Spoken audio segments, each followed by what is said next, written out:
අධික ලුණු පරිභෝජනය නිසා වර්තමානයේ වනකොට අපි ගැටලු රාශියකට මුහුණ දීලා ඉන්නවා. ඉතින් අධික ලුණු භාවිතය නරක ඇයි? ඒ වගේම කොහොමද අපි මේ ලුණු භාවිතය අවම කරගන්නේ කියන එක පිළිබඳව මම අද මේ වීඩියෝ එක තුලින් ඔයාලට විස්තර කතා කරන්න බලාපොරොත්තු වෙනවා. අපේ ශරීරයට ලුණු අත්‍යවශ්‍යද? ඔව්, එදිනෙදා අපේ ජීවිතය පවත්වාගෙන යාම සඳහා ලුණු ඉතාමත්ම ස්වල්ප ප්‍රමාණයක් අත්‍යවශ්‍ය වෙනවා. ඒ ප්‍රමාණය ගත්තොතින් එක පුද්ගලයෙක්ට දිනකට අවශ්‍ය වෙන ලුණු ප්‍රමාණය තේ හැඳි එකයි. ඒ කියන්නේ ග්‍රෑම් 5ක ප්‍රමාණයක් තමයි එක දවසකට සාමාන්‍ය පුද්ගලයෙක්ට අවශ්‍ය වෙන ලුණු ප්‍රමාණය. ඉතින් ඔබ කල්පනා කරලා බලන්න අපි දවසකට ගන්න ආහාරවල ලුණු ග්‍රෑම් 5ක ප්‍රමාණයක්ද තියෙන්නේ. ඊට වඩා දෙගුණයක් තුන්ගුණයක් ඊටත් වඩා ප්‍රමාණයක් අපි දවසකට ලුණු පරිභෝජනය කරනවා නේද? 4 දෙනෙක් ඉන්න ගෙදරකට සාමාන්‍යයෙන් මාසයකට අවශ්‍ය වෙන ලුණු ප්‍රමාණය වෙන්නේ ලුණු ග්‍රෑම් 500යි. මීට වඩා කොච්චරනම් අපේ ගෙවල් වල ලුණු පාවිච්චි කරනවාද? ඒකම තමයි අහිතකර ප්‍රතිඵල ගෙන දෙන්නටත් හේතු වෙන එකම කාරණාව.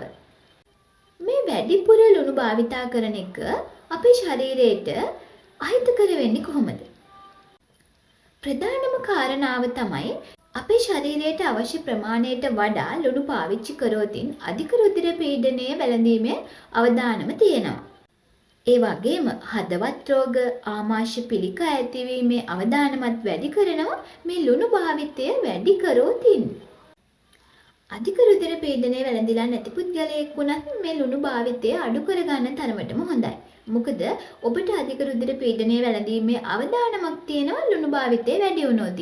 ඉතින් ලෙඩක් හැදෙන්නට කලින් වළක්වා ගන්නට තියෙනවා නම් ඒක තමයි වටින්නේ. ඒක නිසා ඔබ ලුණු භාවිතය අවම කරන්න. එතකොට ඔබටත් පුළුවන් සෞඛ්‍යමත් ජීවිතයක් ගත කරන්න.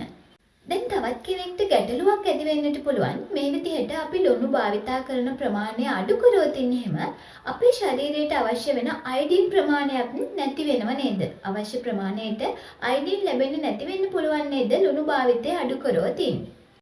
ඉතින් සාමාන්‍ය පුද්ගලයෙක්ට දවසට අවශ්‍ය වෙන අයඩින් ප්‍රමාණය ලුණු තේ හැඳි එකක ප්‍රමාණයක අන්තර්ගත වෙලා තියෙනවා. ඉතින් ඔබ දවසකට ලුණු තේ හැඳි එකක් භාවිතා කරොත් එහෙම අපේ ශරීරයට අවශ්‍ය අයඩින් ප්‍රමාණය ඒ තේ හැඳි එක මගින් ලබා ගන්නට පුළුවන්. ඒක නිසා ඔබ කිසිසේත්ම බිය විය යුතු නැහැ. ලුණු භාවිතය අඩු කරොත් අයඩින් ප්‍රමාණය අඩු වෙනවායි කියන එක පිළිබඳව. ඒක නිසා ලුණු තේ හැඳි එකක් භාවිතා කරොත් අයඩින් ප්‍රමාණය ප්‍රමාණවත් ආකාරයට අපේ ශරීරයට ලැබෙනවා. මේ අවශ්‍ය අයඩින් ප්‍රමාණය විනාශ වෙලා යන්නට පුළුවන්. අපි ලුණු භාවිතා කරන ආකාරය අනුව මේ අයඩින් ප්‍රමාණය විනාශ වෙලා යන්නට පුළුවන්. ඉතින් අයඩින් ප්‍රමාණය ආරක්ෂා කරගන්න, අයඩින් විනාශ වෙන එක වළක්වා ගන්න අපිට මොනවද කරන්නට පුළුවන් දේවල්? ආහාර පිසීමෙන් පසුව ආහාරවලට ලුණු එකතු කරගන්නට පුළුවන්. ඒ මගින් අයඩින් විනාශ වෙන එක වළක්වා ගන්නට හැකියාව තියෙනවා. ඉර එළියට අයඩින් විනාශ වෙනවා. මේක වළක්වා ගන්නට නම් ඔබ ලුණු ගබඩා කරලා තියෙනකොට අඳුරු පැහැති භාජනවල ලුණු ගබඩා කරලා තියන්න. එතකොට හිරු එළියට නිරාවරණය වෙන එක වැළැක්විලා අපේ ශරීරයට අවශ්‍ය අයඩින් ප්‍රමාණය හරියාකාරව ලබා ගන්නට පුළුවන් වෙනවා. ඉතින් මේ ලුණු භාවිතය මේ තරම් හොඳ නැහැ කියනවා නම් අපි දැනටමත් මේ අධික ලුණු පරිභෝජනයට හුරු වෙලා ඉන්නවා නම් කොහොමද මේ ලුණු භාවිතා කරන එක අඩු කරගන්නේ? විශේෂයෙන්ම කරන්නට ඕන කාරණාවක් තමයි කුඩා දරුවන්ට ආහාර හඳුන්වා දුන්නට පස්සේ ඒ ළමයින්ට භාවිතයට පුරුදු කරන ලුණු ප්‍රමාණය අවම කරන්න.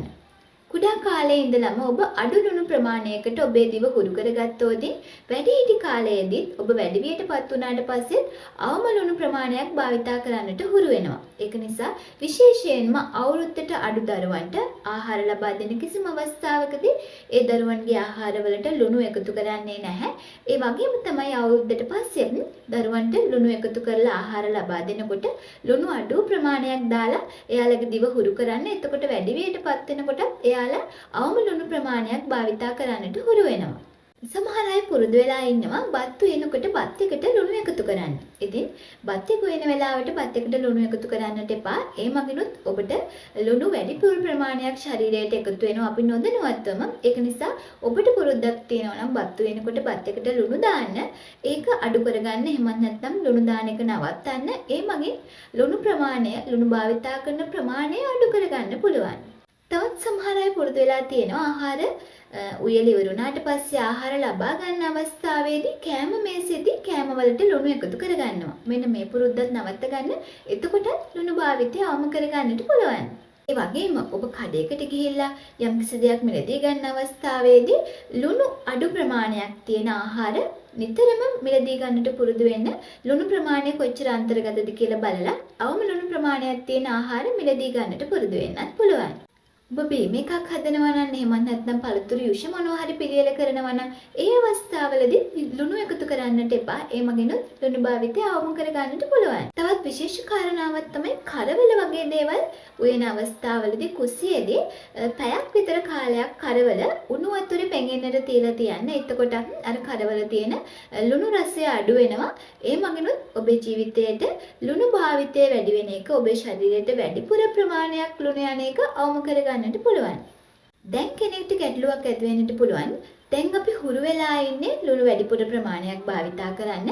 මේ විදිහට ලුණු අඩු කරොත් එහෙම අපිට රස නැති වෙනවා. රස අඩුයි වගේ දැනෙන්නට පුළුවන් කියන එක.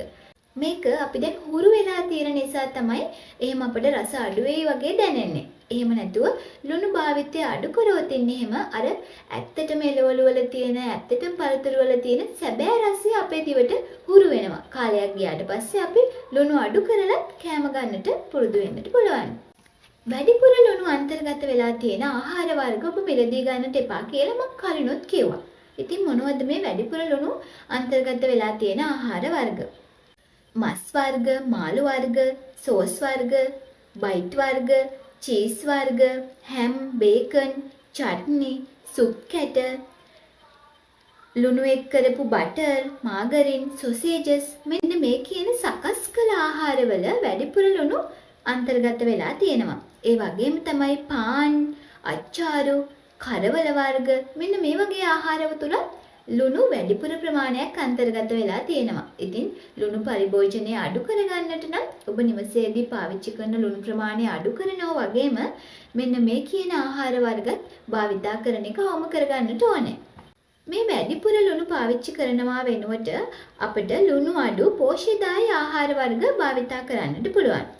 අලුත් එළවලු වර්ග, අලුත් පලා වර්ග, අලුත් පළතුරු වර්ග, මෙන්න මේ වගේ ස්වභාවික රසය මගින්ම අපිට රසයක් දැනෙනවා. ඉතින් ලුණු භාවිතය අවම කරගන්නට පුළුවන් මේ දේවල් වලට අපි හුරු වුණොත්. ඒ වගේම අලුත් මාළු මිලදී ගන්න. අලුත් මාළු වල එතකොට අපිට ලුණු එකතු කරන්නට අවශ්‍ය නැහැ. ඒ වගේ තියෙන සැබෑ ලුණු රසය අපේ දිවට හුරු වෙනවා. ඒ මගින් ලුණු භාවිතය අඩු කරගන්නට පුළුවන්. මේ වීඩියෝ එක තුලින් මම බලාපොරොත්තු වෙන්නේ ලුණු භාවිතය අවම කරලා ඔබට අධික රුධිර පීඩනය, හෘද රෝග, මේ ගොඩාක් රෝග වලින් වැළකීලා ඉන්නට, ඔබේ ජීවිතය ආරක්ෂා කරගන්නට, ඔබ නිරෝගීව ඉන්නට, ඔබ බොනෝන රෝග සායනයේ පොලිමේයින් එක වළක්ව ගන්නට පුළුවන් මේ ලුණු භාවිතය අඩු කරලා සෞඛ්‍ය සම්පන්නව නිරෝගීමත්ව ජීවත් වෙන්නට පුරුදු වෙනවා තියෙනවා.